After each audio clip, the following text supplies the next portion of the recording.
सच सुनो, 2026 में अगर तुम गलत प्रोग्रामिंग लैंग्वेज सीख रहे हो ना, तो तुम अपना टाइम वेस्ट कर रहे हो। और एआई के बाद जो कंफ्यूजन हो रहा है ना, जॉब रहेंगी या नहीं, आज वो क्लियर हो जाएंगी। हेलो एंड अस्सलाम वालेकुम everyone, welcome back to my channel code easy with Muskan. आज ऑलमोस्ट हर स्टूडेंट कंफ्यूज है, पाइथन सीखे या जावा, एआई सीखे या नॉर्मल कोडिंग, और सबसे बड़ा क्वेश्चन, जॉब मिलेंगी या नहीं। इस वीडियो के अंत तक तुम्हें 3 चीजें क्लियर हो जाएंगी। 2026 में कोडिंग का फ्यूचर, बेस्ट प्रोग्रामिंग लैंग्वेज जो मैं ऑनेस्टली बताऊंगी, तुम्हें स्टार्ट कैसे करना चाहिए। सो वीडियो को स्किप मत कर। मैंने इस वीडियो को 4 इंपॉर्टेंट पार्ट्स में डिवाइड किया है और लास्ट वाला पार्ट तो सबसे इंपॉर्टेंट है, द एक्शन प्लान। उसमें मैंने मेरा पर्सनल एक्शन प्लान बताया, जिसको देख के आप कोडिंग आसानी से सीख सकते हो। तो सबसे पहले एक सच, एआई कोडिंग खत्म नहीं कर रहा है, एआई वीक कोडर्स को रिप्लेस कर रहा है। ध्यान से सुनो, जो लोग सिर्फ सिंटैक्स याद करते हैं और कोडिंग को रट्टा मारते हैं, कोडिंग को समझते नहीं, उनका फ्यूचर रिस्क में। लेकिन जो लोग लॉजिक और प्रॉब्लम सॉल्विंग समझ जाते हैं, उनका फ्यूचर ब्राइट है। एग्जांपल से बताती हूँ, कैलकुलेटर तो सब बना लेंगे, लेकिन रियल प्रॉब्लम सॉल्व करना वही डेवलपर होता है। इसीलिए 2026 में इंपॉर्टेंट है रट्टा कोडिंग नहीं। अब देखते हैं बेस्ट प्रोग्रामिंग लैंग्वेजेस फॉर 2026। अब मैं ऑनेस्ट आंसर देती हूँ, हाइप नहीं, तो ध्यान से सुनना। First, Python. अब तुम सोचेंगे पाइथन क्यों? पाइथन बेस्ट है बिगनर्स के लिए। जो बिगनर है और उन्हें first language as a programming कोई चूज करनी है, तो वो पाइथन चूज कर सकते। और जिनको फ्यूचर बनाना है एआई ऑटोमेशन में, वो पाइथन चूज कर सकते, क्योंकि एआई ऑटोमेशन बैकएंड सब में यूज होता है पाइथन। अगर तुम बिगनर हो, पाइथन से स्टार्ट करो। सेकंड देखते हैं जावा। अब जावा क्यों? जावा इसीलिए क्योंकि जावा कभी डेड नहीं होगा। जावा बैंकिंग, एंड्रॉइड, एंटरप्राइजेस सब में यूज होता है, इसीलिए जावा हमेशा स्ट्रांग रहेंगी। अगर तुम लॉन्ग टर्म स्टेबल जॉब चाहते हो, तो जावा पावरफुल है। Last, JavaScript. अगर तुम तुम्हारा future as a front end developer बनाना चाहते हो, तो जावास्क्रिप्ट मस्ट है। जावास्क्रिप्ट सब जगह यूज होता है, front end, back and, web development.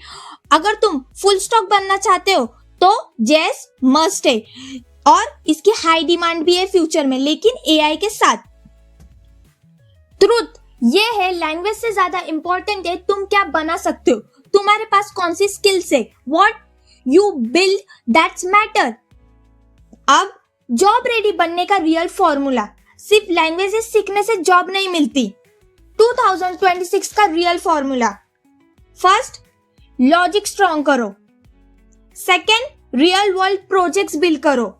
Third, जो तुमने प्रोजेक्ट्स बिल्ड करे उसे गिटहब पे अपलोड करो। गिटहब प्रोफाइल पे अपलोड करने का फायदा ये होता है कि तुम्हारा पोर्टफोलियो स्ट्रांग होता है, और इंटरव्यू चेक करता है कि पोर्टफोलियो कितना स्ट्रांग है। Fourth, basic AI tools use करो। बेसिक एआई टूल्स यूज करना जरूरी है, एआई तो आना ही मांगता अभी के टाइम में।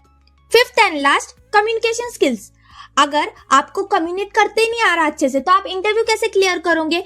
इसीलिए कम्युनिकेशन स्किल्स इंप्रूव करना बहुत जरूरी है।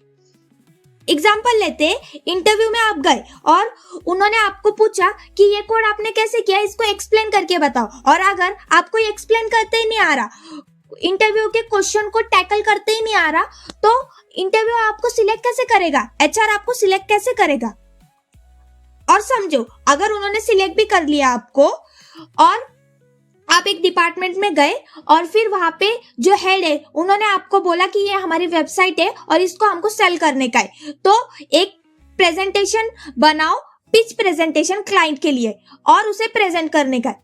तो आपने सब कुछ अच्छे से प्रेजेंटेशन रेडी किया, फुल प्रैक्टिस वगैरह कर लिया, सब कुछ कर लिया, लेकिन प्रेजेंटेशन देने के टाइम पे आपके को क्लाइंट के क्वेश्चन को टैकल करते ही नहीं आ रहा, तो आपकी कम्युनिकेशन स्किल्स अच्छी नहीं है, तो आपके करियर में इसका जरूर इफेक्ट होगा। इसीलिए कम्युनिकेशन स्किल्स इंप्रूव करना बहुत। अगर तुम कोडिंग प्लस थोड़ा एआई प्लस थोड़ा कम्युनिकेशन सीख लो, तो तुम ऑलरेडी 80% स्टूडेंट से आगे हो। At last, the action plan. The main part of the video. तो मैंने मेरी कोडिंग कैसे स्टार्ट करी थी अब मैं वो बताऊंगी एज अ बिगनर। तो स्टार्ट करते, सबसे पहले मैंने एक लैंग्वेज सिलेक्ट करी थी। बहुत सारी लैंग्वेज सिलेक्ट नहीं करा था, एक ही की थी।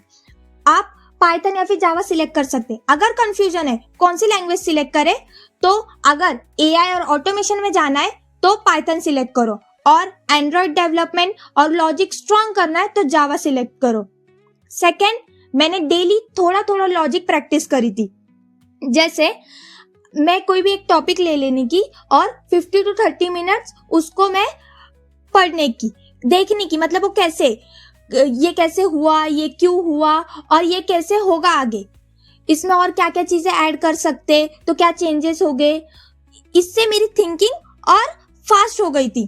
थर्ड, स्मॉल प्रोजेक्ट्स बनाती थी और वो प्रोजेक्ट्स मैं गिटहब पे अपलोड करती थी। गिटहब पे अपलोड करने से क्या होता है, मेरे जो प्रोजेक्ट्स है ना वो लाइव होते।